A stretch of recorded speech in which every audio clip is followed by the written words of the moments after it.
Mitch "Blood" Green.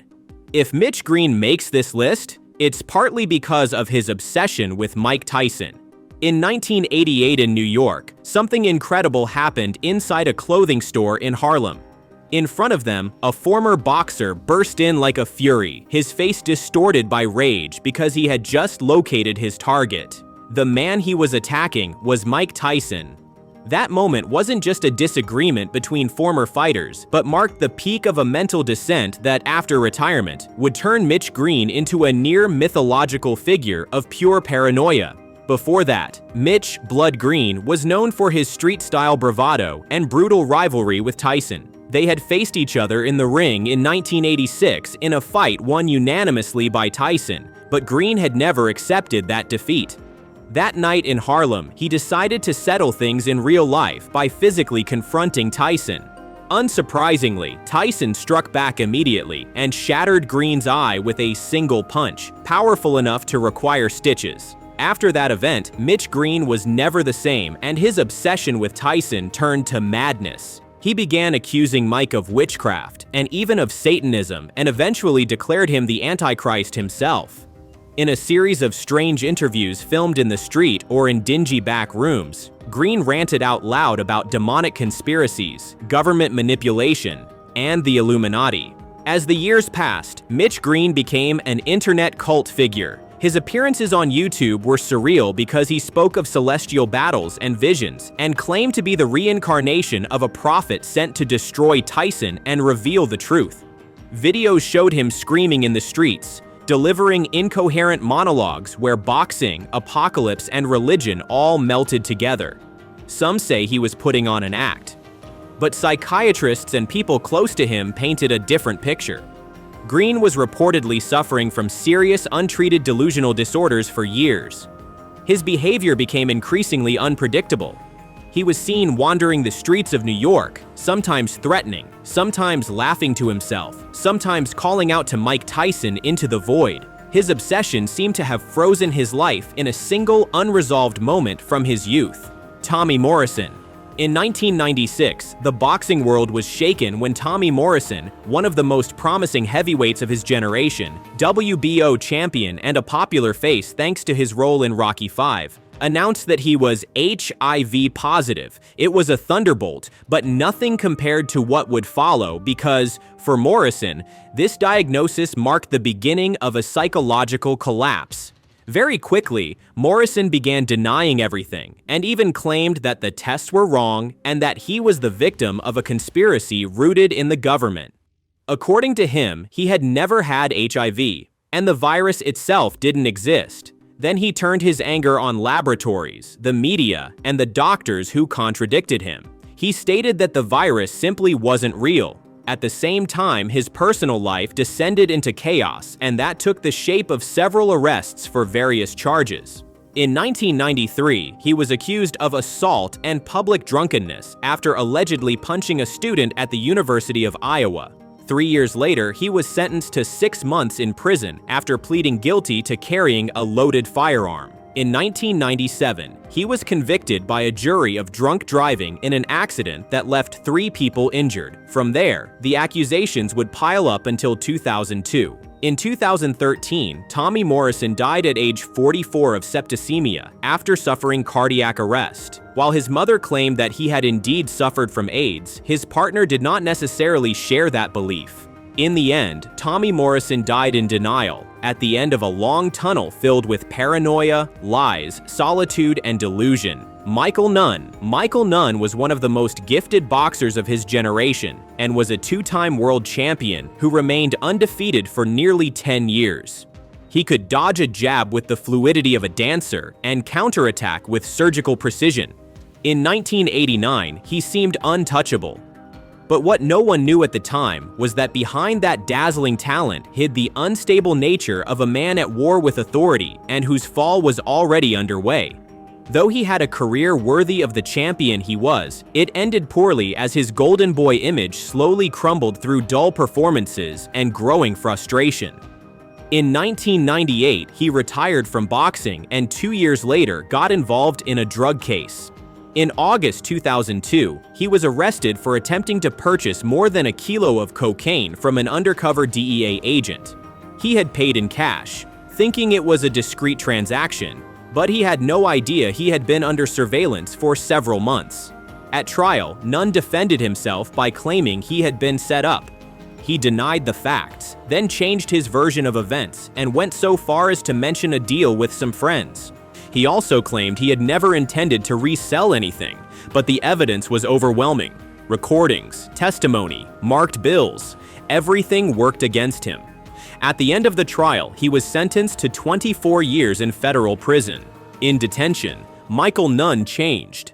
Isolated, bitter, and resentful, he developed a paranoid view of the world and claimed he had been targeted because of his skin color and his success.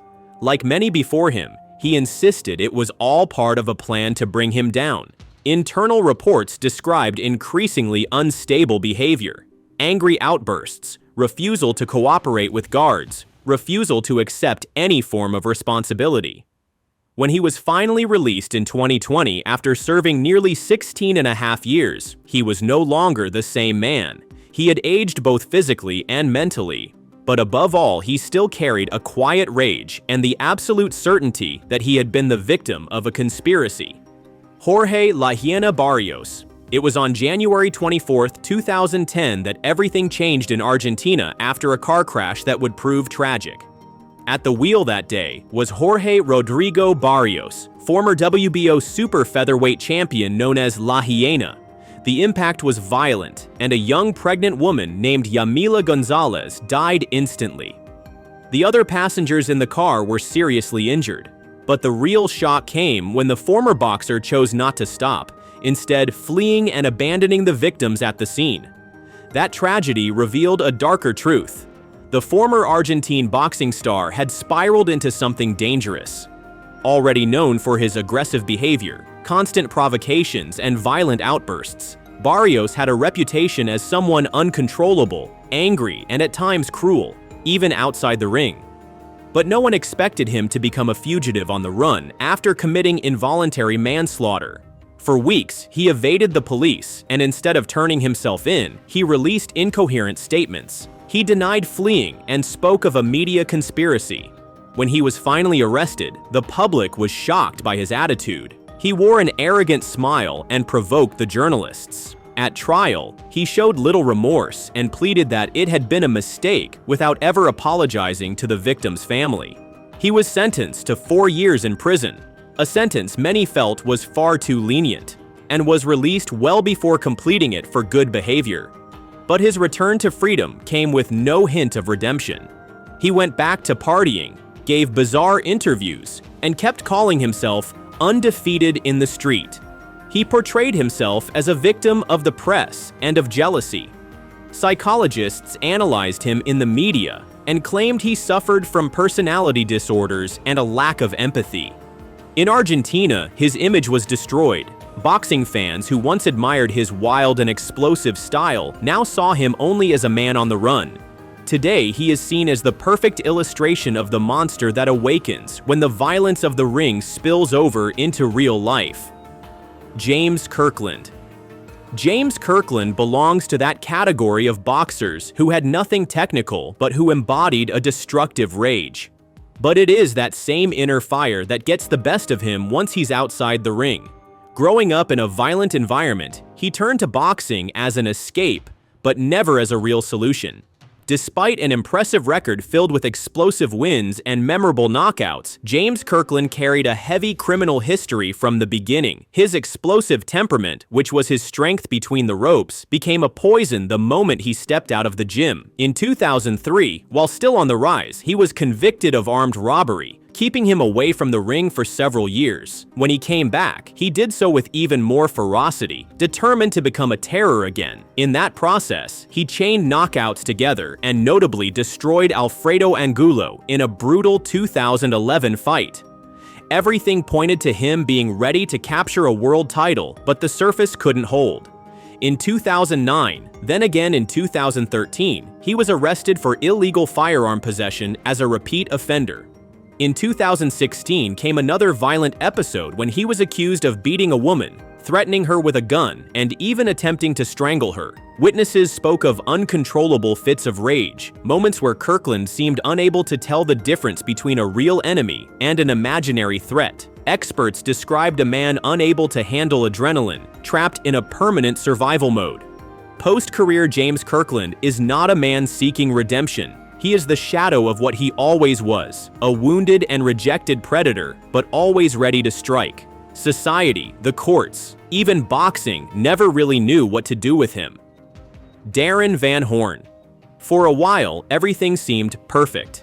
Darren Van Horn, nicknamed the Schoolboy, was a smart young boxer who became IBF world champion at only 22 and earned a college degree. He was one of the rare fighters to balance an academic path with a meteoric rise through the professional ranks. His style was clean, based on technique and discipline. At first glance, nothing hinted at what would come next, because the fall of Darren Van Horn didn't happen in the ring, nor in the press or in court. It happened in silence.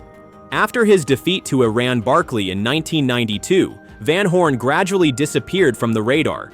No scandals and even fewer statements, just a complete withdrawal from the boxing world. Some assumed early retirement, and others speculated about a move into business or teaching. For years, no one really knew what had become of him. Fans kept wondering what could have caused such a promising champion to vanish so completely. The truth emerged much later through indirect testimonies, court records, and muffled revelations. Van Horn is said to have suffered a major psychotic breakdown. It's the kind of mental crisis where reality and delusion blur and the outside world turns threatening and incoherent. He was reportedly institutionalized several times, diagnosed with severe mental disorders, including delusional episodes like auditory hallucinations and paranoid behavior. His relatives spoke of a man who saw enemies in the shadows and heard voices, making him distrust everyone. He is said to have barricaded himself in his home, wary even of his own family. He spoke of conspiracies and mental manipulation orchestrated by invisible forces. Some accounts describe periods where Van Horn refused to bathe, eat, or even step outside, convinced that everything was poisoned or under surveillance. The mental strength he had once shown in the ring had turned into extreme fragility.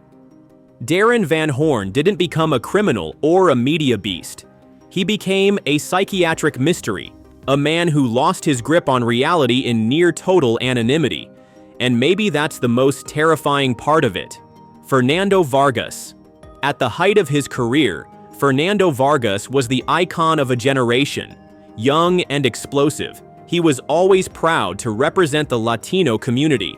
He embodied both the rage of the streets and the nobility of the ring. Despite his loss in the 2002 fight against Oscar de la Hoya, he remains one of the most intense boxers in recent history. But behind that flamboyant image hid a volatile temper and an anger that only grew after retirement. Vargas had always been known for his natural aggression, which he used as his main weapon. As early as the 2000s, he was suspended for anabolic steroid use, something he would later admit publicly. He justified this cheating by an obsession with performance, a fear of defeat, and a burning desire to win at all costs. But that was only the visible part of the iceberg. Reinvented as a trainer, Fernando Vargas manages the careers of his sons and other young boxers. But instead of passing on calm and wisdom, he becomes a walking volcano, unable to control his emotions. On several occasions, he nearly triggered mass brawls during simple training sessions or weigh-ins. Videos show him screaming, insulting, or threatening opponents, coaches, or even officials. His behavior sometimes borders on paranoid delirium, claiming betrayal and surveillance. Journalists mention episodes of uncontrolled violence even in private. Vargas himself admitted in several interviews that he loses it easily, that he still feels this burning hatred inside. He describes his career as a war zone, as if everything around him remained a threat. He confessed to being depressed and said he had abused medications, alcohol, or hormonal treatments. Behind the scenes, his loved ones say they fear for him, because beyond the shouting and outbursts, there are moments of absence and abrupt breaks from reality. Vargas can shift from a warm smile to a verbal outburst in seconds. Even if he never killed or sank into crime, His rage seems to have taken over. Adrien Broner. Adrien Broner, nicknamed The Problem, has always been a controversial figure in the boxing world. Talented but also unpredictable and turbulent, he experienced a rapid rise in the lightweight and welterweight divisions. Yet what should have been a glorious career turned after his premature retirement into a series of public meltdowns that shocked the sports world and beyond. Shortly after announcing his retirement, Broner plunged into a whirlwind of legal trouble. Between 2013 and 2019, he was arrested for various charges including criminal assault and armed robbery, which came as a huge shock to fans and the general public. But it's not just the violence that stands out, it's also the psychological dimension that raises alarm. Broner often films himself delivering incoherent speeches, mixing threats toward individuals, hateful rants against law enforcement, and suicidal declarations. These viral videos spread across social media and show just how deeply unwell he is.